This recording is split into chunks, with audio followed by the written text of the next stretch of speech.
आइए एनसीईआरटी का chapter number 12 electricity start करते हैं।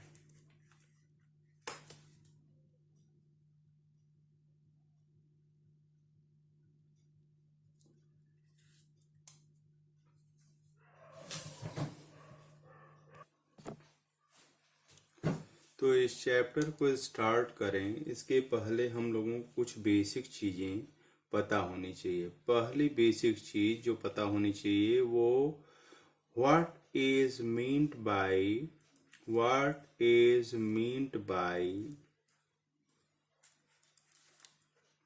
By free electrons.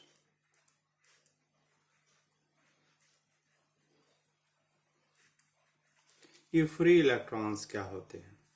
आइए हम एल्युमिनियम का एग्जाम्पल लेते हैं। एल्युमिनियम एटम का एटॉमिक नंबर कितना होता है? 13, यानी इसके न्यूक्लियस में 13 प्रोटॉन है और 13 बाहर इलेक्ट्रॉन्स हैं। ठीक है, तो इलेक्ट्रॉनिक कॉन्फ़िगरेशन क्या होगा? के शेल, एल शेल और एम शेल में कितने कितने इलेक्ट्रॉन्स होंगे? 2 होंगे, 8 होंगे और 3 होंगे, है ना। 2 8 3 इलेक्ट्रॉन्स होंगे इसमें। और किसी भी एटम की टेंडेंसी क्या होती है? ऑफ एन एटम, टेंडेंसी ये होती है कि वो आखिरी ऑर्बिट में 8 इलेक्ट्रॉन करने की कोशिश करेगा। तो इससे उसको फायदा क्या होगा? इससे फायदा ये होगा कि वो लोअर एनर्जी स्टेट में आ जाएगा और स्टेबल हो जाएगा। लेकिन यहां पर देखिए आखिरी ऑर्बिट में 8 नहीं है, कितना है? 3 है। तो अब इस 3 को 8 में कन्वर्ट करने का क्या उपाय है? एक उपाय है किसी से 5 इलेक्ट्रॉन ले लिया जाए, प्लस करा दिया जाए, या दूसरा उपाय है कि ये 3 इलेक्ट्रॉन छोड़ दिए जाए। तो जब ये छोड़ देंगे तो एम शेल गायब हो जाएगा, लास्ट शेल क्या हो जाएगा? एल शेल हो जाएगा। तो लास्ट शेल में 8 इलेक्ट्रॉन हो जाएगा। आपको क्या लगता है कौन सा उपाय आसान है? 5 इलेक्ट्रॉन किसी से लेना या 3 अपना खुद का छोड़ देना? निश्चित रूप से 3 इलेक्ट्रॉन को छोड़ देना आसान उपाय है। ठीक है, तो एल्युमिनियम क्या करता है? एल्युमिनियम अपने 3 इलेक्ट्रॉन को छोड़ देता है। अब इलेक्ट्रॉनिक कॉन्फ़िगरेशन कितना हो गया? 2 8 हो गया। लेकिन बैलेंस गड़बड़ा जाता है तो ये एल्युमिनियम क्या हो जाता है? ट्रिपली पॉजिटिवली चार्ज हो जाता है। ठीक है, हो गया। लेकिन मुझे इस एल्युमिनियम में इंटरेस्ट नहीं है, हमें इंटरेस्ट है इन 3 छोड़े गए इलेक्ट्रॉन्स में। ये इलेक्ट्रॉन गए कहाँ? ये इलेक्ट्रॉन कहीं नहीं गए। जैसे मान लीजिए मेटल पीस है और इस मेटल पीस में ये इलेक्ट्रॉन सभी एटम्स ने क्या कर दिया है? छोड़ दिया। सभी एल्युमिनियम एटम्स ने इलेक्ट्रॉन्स को छोड़ दिया। अब बताइए 27 ग्राम 27 ग्राम अगर एल्युमिनियम लिया जाए तो that corresponds to 1 mole of aluminium. और 1 मोल ऑफ एल्युमिनियम में कुल कितने एटम्स होते हैं? 6.022 इंटू 10⁻23 एटम्स होते हैं। और हर एक एटम ने कितने इलेक्ट्रॉन छोड़ा है? हर एक एटम ने कितने इलेक्ट्रॉन छोड़ा है? 3। तो कुल इतने एटम्स हैं और प्रत्येक एटम ने 3 इलेक्ट्रॉन छोड़ा है, तो कुल इलेक्ट्रॉन कितने अवेलेबल हो गए? 6.022 इंटू 10⁻23 इतने इलेक्ट्रॉन। अगर यह रॉड एल्युमिनियम की है और इसका मास जो है 27 ग्राम है, तो उसमें इतने इलेक्ट्रॉन्स जो है वो एटम्स के पास नहीं है। These many electrons are no more the property of an individual atom.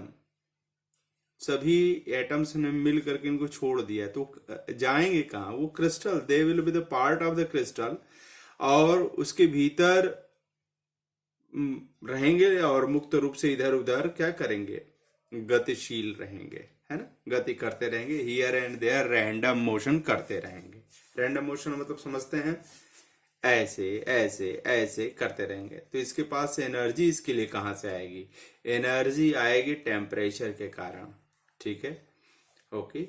Normal जब एब्सोल्यूट 0 केल्विन होगा तभी इनकी एनर्जी 0 होगी, और जैसे जैसे टेम्परेचर नॉर्मल टेम्परेचर की तरफ आएगा इन इलेक्ट्रॉन्स के पास एनर्जी उपलब्ध हो जाएगी, ठीक है। तो नेचुरली उनके पास एनर्जी उपलब्ध है और वह उस एनर्जी का उपयोग करके वो रैंडमली हियर एंड देयर गति करते हैं। लेकिन इस रैंडमनेस में भी एक बहुत ही ब्यूटीफुल बात है।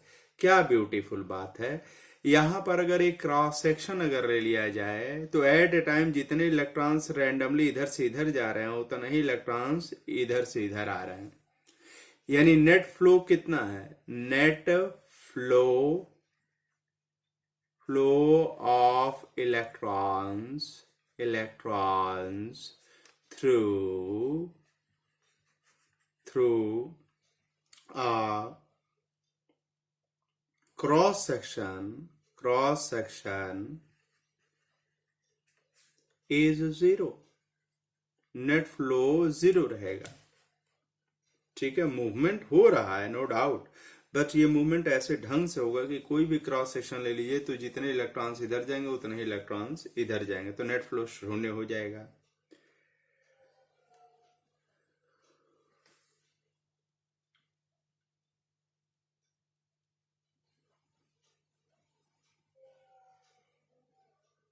तो इसलिए हाँ, इलेक्ट्रॉन के पास चार्ज है लेकिन यहाँ पर नेट इलेक्ट्रॉन का फ्लो नहीं हो रहा, तो नेट चार्ज का फ्लो भी नहीं हो रहा है।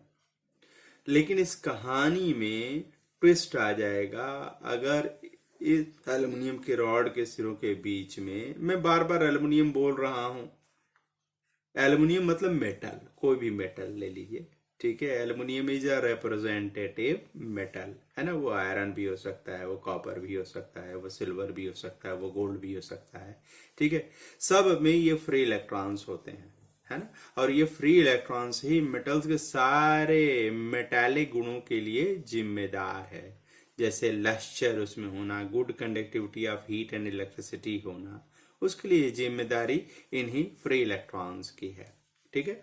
अब अगर आपने एक सेल लगा दिया, ये टर्मिनल प्लस वाले पर जोड़ दिया और ये वाला टर्मिनल माइनस वाले पर जोड़ दिया, तो क्या होगा, इलेक्ट्रॉन, एक इलेक्ट्रॉन को हम लेते हैं तो ये देखिए प्लस टर्मिनल द्वारा अट्रैक्ट किया जाएगा और माइनस टर्मिनल द्वारा क्या किया जाएगा, रिपल किया जाएगा। यानी दूसरे शब्दों में हम ये कह सकते हैं कि सभी इलेक्ट्रॉन पर एक बल लगने लगेगा, फोर्स लगने लगेगा, किधर से किधर, निगेटिव से पॉजिटिव की तरफ, निगेटिव एंड से पॉजिटिव एंड की तरफ एक फोर्स लगने लगेगा, जिसके कारण सारे इलेक्ट्रॉन्स इधर से इधर इस केस में चलने लगेंगे। तो सभी इलेक्ट्रॉन्स जब एक दिशीय मूवमेंट करेंगे, क्यों करेंगे भाई, उनके ऊपर बल लगने लगा एक पर्टिकुलर डायरेक्शन में, तो कोई भी क्रॉस सेक्शन आप लेंगे तो ज्यादातर इलेक्ट्रॉन आपको इधर से इधर जाते हुए दिखाई देंगे, इधर से इधर जाने वाला बहुत ही कम संख्या में होंगे, ठीक है। तो there will be a net flow of electrons, net flow of electrons मतलब चार्ज, ठीक है। इलेक्ट्रॉन्स के पास क्या है, चार्ज है। जब इलेक्ट्रॉन्स जाएंगे तो अपने साथ चार्ज भी ले जाएंगे। तो यहां पर जो है ये फ्री इलेक्ट्रॉन्स के रूप में जो चार्ज उपलब्ध है वो इधर से इधर गतिशील करने लगेंगे। तो जब ये गति करके यहां आएंगे तो सेल क्या करेगा, ये पॉजिटिव टर्मिनल से उन इलेक्ट्रॉन को निगेटिव पर भेज दिया जाएगा और निगेटिव ये यहां पर आएगा, फिर वही इलेक्ट्रॉन ऐसे आएंगे ऐसे जाएंगे इस तरीके से।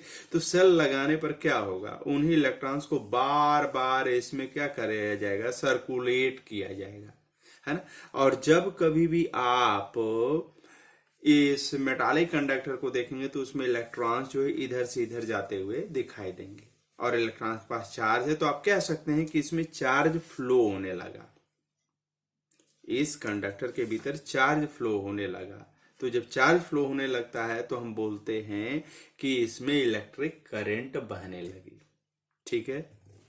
तो whenever there is flow of charge through any conductor, we say that electric current is flowing through it. Water current भी हो सकता है, तो वाटर के बहने से जो करंट मिलेगी वो वाटर करंट होगी, लेकिन जो चार्ज के बहने से मिलेगा उसको हम क्या बोलेंगे? इलेक्ट्रिक करंट बोलेंगे. So the electric current is flowing through the conductor.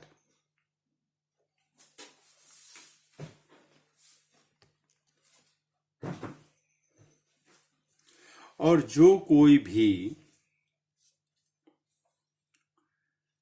Physics पढ़ता है वो ये अच्छी तरह से जानता है कि physics is the science of measurement. जब तक किसी चीज के बारे में मेजर करने की क्षमता आपके पास है तभी तक वो फिजिक्स का विषय है. अगर आप मेजर नहीं कर सकते हैं तो फिजिक्स का विषय नहीं है. ठीक है. अब हमने ये तो कह दिया कि जब इसमें चार्ज फ्लो होने लगा, है ना, ये कंडक्टर जो है इसमें आपने एक टर्मिनल नेगेटिव और एक टर्मिनल पॉजिटिव किया और इसके सिरों के बीच में सेल लगाया, तो इसमें क्या होने लगा? फ्लो होने लगा charge in the form of the electrons, और इलेक्ट्रॉन्स पर नेगेटिव चार्ज होता है, ये इधर से इधर फ्लो होने लगा. तो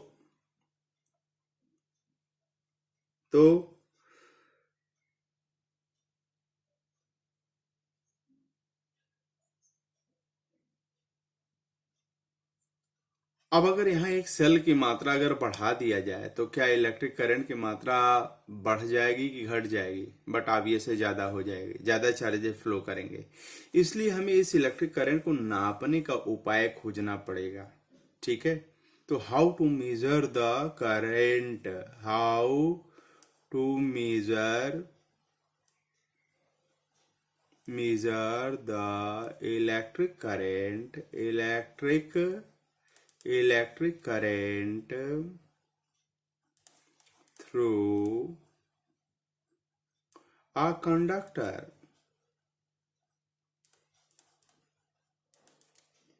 How to measure the electric current through a conductor?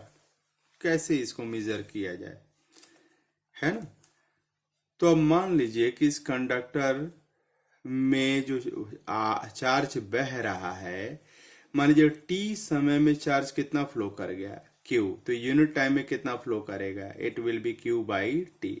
तो electric current through a conductor is defined as the rate of flow of charge with respect to time.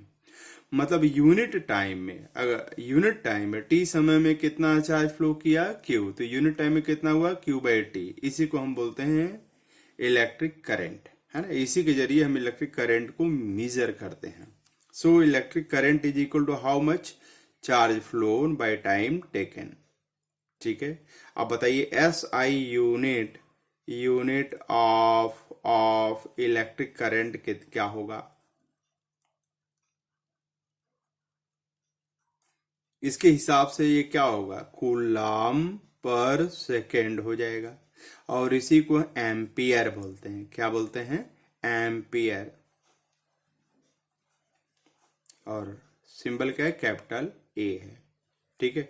तो इससे अगर Q इज इक्वल टू ले लिया जाए आई, आइए पहले हम समझते हैं कि what is meant by 1 ampere of current. देखिए 1 एम्पियर ऑफ करंट को स्टैंडर्ड वे में डिफाइन किया गया है, लेकिन वो अभी आपको नहीं समझाया जा सकता है. एक सरल उपाय से मैं समझा रहा हूं कि 1 एम्पियर का क्या मतलब है.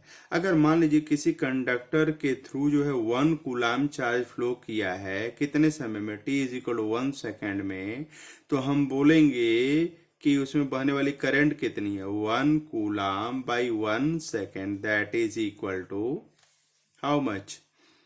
1 coulomb per second, and this is equal to 1 ampere. यानी किसी भी कंडक्टर से 1 सेकेंड में अगर 1 कूलाम आवेश प्रवाहित हो जाता है, चार्ज प्रवाहित हो जाता है, तो हम बोलेंगे कि उसमें बहने वाली इलेक्ट्रिक करंट कितनी है? 1 एम्पियर के बराबर है. ठीक है. अब आप अपनी एनसीईआरटी किताब को अगर खोलें तो ये देयर इज एन एग्जाम्पल 12.1. इसमें कह रहा है कि A current of 0.5 ampere is drawn by a filament of an electric bulb for 10 minutes. Find the amount of electric charge that flows through the circuit. ठीक है, तो एग्जाम्पल 12.1 में क्या कहा जा रहा है? Electric current I is equal to 0.5 ampere के बराबर बहा, ठीक है, और कितने समय तक? 10 मिनट तक बहा। 10 मिनट मतलब 600 सेकेंड, 600 सेकेंड तक बहा। तो कहा जा रहा है कुल कितना चार्ज बहा। तो Q इज इक्वल क्या हो जाएगा? I इंटू टी हो जाएगा, that is equal to I is equal 0.5 and T is equal to 600। तो this is equal to 300 coulomb. ठीक है, 300 कूलाम चार्ज उसके थ्रू बहा। तो आज हम लोगों ने क्या सीखा कि फ्री इलेक्ट्रॉन्स क्या है, फ्री इलेक्ट्रॉन्स बिना सेल लगाए कैसा व्यवहार करते हैं और सेल लगाने पर कैसा व्यवहार करते हैं। फ्री इलेक्ट्रॉन ही जिम्मेदार है चार्ज फ्लो के लिए, और फ्री इलेक्ट्रॉन ही के बहने से इलेक्ट्रिक करंट बहती है। और इलेक्ट्रिक करंट को नापेंगे कैसे? Charge flowing per unit time निकाल लेंगे तो उससे हमें इलेक्ट्रिक करंट कितनी बह रही है वो पता चल जाएगा। इलेक्ट्रिक करंट की एसआई यूनिट के बारे में पढ़ा, दैट इज 1 एम्पियर। और एग्जाम्पल नंबर 12.1 लगाया। जो कुछ पढ़ाया गया उसमें एक चीज जानबूझ करके छोड़ दी गई है ताकि आप पता करें और मुझे बताएं। वो क्या चीज है? इलेक्ट्रिक करंट की डायरेक्शन किधर होगी? What will be the direction of the electric current? How will you know the direction of electric current? There you have to tell me. Just answer this on WhatsApp. I am waiting for that.